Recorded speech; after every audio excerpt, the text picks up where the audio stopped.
वडगाव तालुक्यातील कसगाव हे प्रमुख बाजारपेठेचे केंद्र असल्याने येथे दररोज नागरिक व वाहनांची मोठ्या प्रमाणावर वर्दळ असते।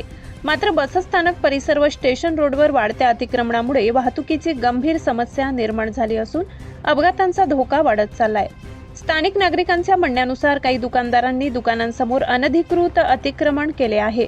याशिवाय रस्त्याच्या कडेला बेशिस्तपणे वाहन पार्किंग होत असल्याने स्टेशन रोड मोठ्या प्रमाणात अरुंद झालाय। परिणामी वाहन चालकांना मार्ग काढताना अडचणींचा सामना करावा लागत आहे। हा मार्ग बसस्थानक चौफुलीपासून जुने गाव रेल्वे स्थानक तसेच प्राथमिक आरोग्य केंद्राकडे जाणारा मुख्य रस्ता असल्याने येथे सतत वाहतूक सुरू असते। अशा परिस्थितीत अतिक्रमण व अव्यवस्थित पार्किंगमुळे वाहतुकीची कोंडी होत असून लहान मोठे अपघात वारंवार घडत आहेत।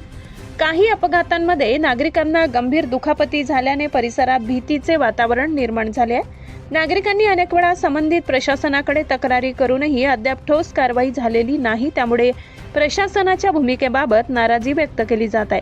वाढत्या समस्येकडे प्रशासनाने गांभीर्याने लक्ष देत अतिक्रमण हटविणे, बेशिस्त वाहनधारकांवर कारवाई करणे आणि वाहतूक नियंत्रणासाठी प्रभावी उपाययोजना राबवाव्यात अशी मागणी नागरिकांकडून जोर धरत आहे। मोठा अपघात होण्यापूर्वी संबंधित विभागाने कठोर पावले उचलावीत अशी अपेक्षा व्यक्त करण्यात येत आहे।